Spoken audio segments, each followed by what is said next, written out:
Abandonné par sa famille, adopté par un millionnaire. Regardez ce qu'il fait ensuite. Le syndrome de Treacher-Collins est une maladie génétique rare qui affecte le développement du visage, particulièrement les pommettes, les mâchoires, les oreilles et les paupières. Ces anomalies causent des problèmes de respiration, de déglutition, de mastication, d'audition et de parole. La gravité du syndrome varie considérablement d'un enfant à un autre. Le syndrome de Treacher-Collins est visible dès la naissance. Il n'existe pas de traitement curatif, mais la chirurgie peut faire une énorme différence. Dans cette vidéo, nous allons jeter un coup d'œil à 2 personnes qui sont atteintes de ce syndrome. Connaissez-vous quelqu'un qui en souffre? Faites-le nous savoir dans les commentaires avant le début de la vidéo. Jono Lancaster. Tout enfant qui naît mérite d'être aimé, y compris ceux qui naissent atteints du syndrome de Treacher-Collins. Toute personne veut être aimée par son entourage. Personne ne veut se sentir rejeté.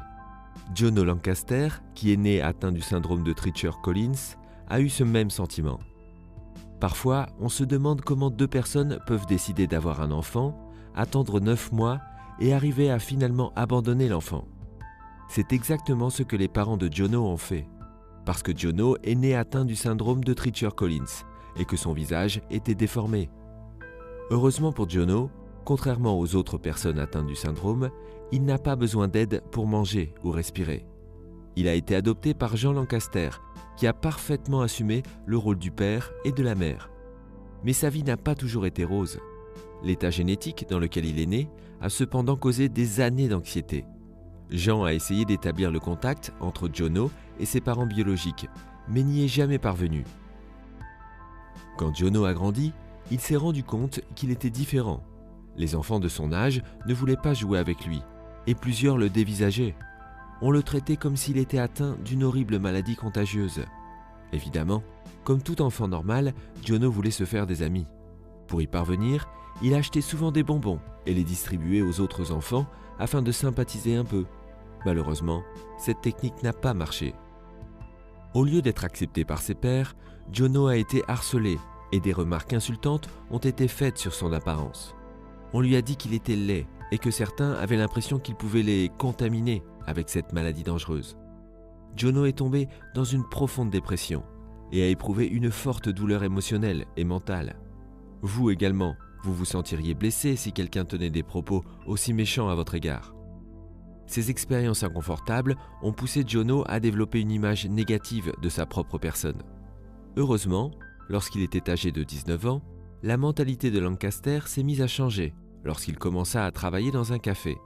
L'anxiété sociale et un emploi dans le secteur hôtelier ne semblent pas être la recette miracle pour la réussite. Mais cet emploi l'a vite sorti de sa bulle, ce qui a énormément contribué à l'obtention de son diplôme. Et il s'est également mis à travailler dans une salle de gym locale. C'est là qu'il a rencontré Laura Richardson, qui est aujourd'hui son épouse. Et ensemble, ils se sont donné pour mission d'aider les personnes atteintes du syndrome de Treacher-Collins et de handicaps particuliers tels que l'autisme. Peu à peu, Jono s'est rendu compte qu'il était plus chanceux que plusieurs personnes atteintes du syndrome et qu'il avait plusieurs raisons d'être reconnaissant. Il a commencé à penser positivement et à développer une attitude positive face à la vie. Il réalisa que sa mentalité précédente ne lui faisait aucun bien et l'a simplement retenu en arrière. Mais actuellement, avec la bonne attitude, il a accompli beaucoup de grandes choses. Malgré sa popularité, ses parents ne lui ont jamais rendu visite. Il les a cherchés en 2009. Il voulait leur faire savoir qu'il est heureux. Et que s'est-il passé? Oui, il les a trouvés. Mais malheureusement, ils ne voulaient rien savoir de lui et l'ont à nouveau rejeté. Cette fois, la douleur qu'il a reçue de ses parents était insupportable. Il a longuement et intensément pleuré. Jono a finalement réalisé qu'il ne fallait pas forcer les autres. Aussi embarrassant que cela puisse paraître, il a dû faire face au chagrin que lui ont causé ses parents. En fin de compte, là où ses parents ont manqué d'amour à son égard, Jean a compensé au centuple. Les gens se demandaient pourquoi ses parents refusaient de l'accepter. Étaient-ils soucieux de leur réputation? Ou pensaient-ils qu'ils ne pouvaient tout simplement pas gérer la situation? Quelle qu'en soit la raison, ils doivent savoir que l'apparence de Jono n'est pas le fruit du hasard.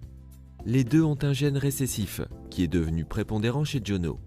Si on devait blâmer quelqu'un, ce serait eux et non Jono.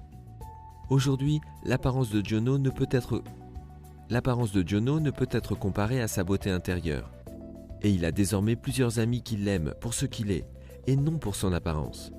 Avec son épouse, Laura Richardson, il voyage à travers l'Amérique pour sensibiliser les gens au sujet du syndrome de Treacher-Collins, afin qu'ils sachent exactement ce que c'est et n'aient pas à en avoir peur. Jono Lancaster est un miracle, comme tous les enfants atteints du syndrome de Treacher-Collins. Ceci s'applique également à la famille spéciale de notre prochaine histoire. La famille Moore. Pour la plupart des futurs parents, avoir un bébé en bonne santé est leur plus grande préoccupation. La famille Moore est un couple qui savait déjà pendant la grossesse que leur bébé serait probablement atteint d'une maladie génétique rare, ce qui signifie que le bébé serait mal formé et souffrirait de problèmes respiratoires et auditifs. Nous allons commencer cette histoire par Vicky Moore, qui grâce à un chien, tomba amoureuse de son maître Simon, qui souffre également du syndrome de Treacher-Collins. Vicky était déjà mère de 3 enfants et est tombée sur le chien à un cours de langage des signes il y a quelques années. Elle n'aurait jamais pu se douter que le berger écossais nommé Foggy la mettrait en contact avec son futur mari. Simon Moore est totalement sourd et a tellement été harcelé qu'il voulait juste rester enfermé pour que personne n'ait à le voir. Toute sa vie a changé quand il a rencontré Vicky grâce à son chien Foggy. Après un coup de foudre romantique entre Vicky et Simon, ils se sont mariés en 2012. Motivés par l'envie de fonder une famille, ils ont décidé de concevoir par fécondation in vitro, FIV. Peu après, Vicky était enceinte. Mais parce que Simon était atteint du syndrome de Treacher-Collins, ils savaient déjà que leur futur enfant pourrait aussi naître atteint de cette maladie. Vicky a aussi été sujette à plusieurs questions et commentaires blessants, tels que « J'ai appelé la dame qui a le bébé Treacher-Collins » ou des choses du genre. Pour le traitement in vitro, il leur a été suggéré l'option de faire un dépistage génétique pour connaître l'état de l'enfant. Mais parce que c'était trop cher, ils ont décidé de tout simplement poursuivre avec la grossesse. Durant la grossesse, des examens ont montré que le bébé était aussi atteint du syndrome de Treacher-Collins. Mais ils auraient pu bénéficier d'un processus de fécondation in vitro spécial qui comprenait le diagnostic génétique pré-implantation pour dépister le gène Treacher-Collins que Simon portait. Le traitement devait rechercher et détruire tous les embryons porteurs du gène défectueux. Mais après avoir discuté avec leur famille, ils ont opté pour la fécondation in vitro normale, de peur que le processus de dépistage ne les laisse sans embryon. Finalement, Alice Moore est née avec le même défaut que son père.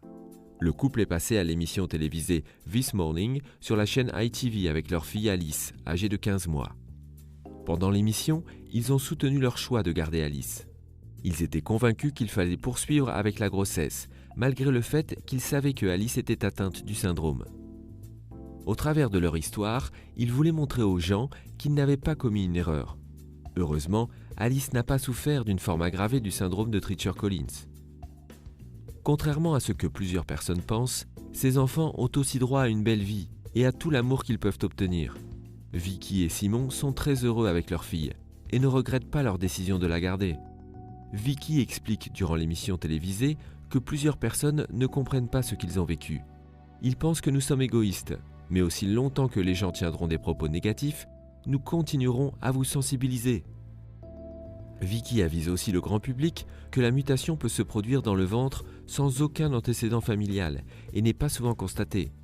Alors ceux qui parlent de façon négative, ça peut aussi vous arriver, dixit Nikki. Alors veuillez ouvrir votre esprit. Vous devriez savoir que le syndrome de Treacher-Collins n'est pas contagieux, mais plutôt héréditaire. Les enfants atteints du syndrome de Treacher-Collins subissent plusieurs opérations pour une meilleure respiration, vue, audition et même apparence. Leur combat est très difficile et ils méritent autant d'amour que tout autre enfant. C'est pourquoi nous devons tous les considérer et être gentils envers eux. C'étaient là les 2 cas des personnes atteintes du syndrome de Treacher-Collins qui, comme tout le monde, veulent juste avoir une vie heureuse. Ils nous prouvent que le bonheur et la réussite émanent de notre intérieur. Que pensez-vous de cette vidéo? Faites-le nous savoir dans les commentaires. N'oubliez pas de liker, de vous abonner et de cliquer sur la cloche pour recevoir une notification dès que nous publions une nouvelle vidéo.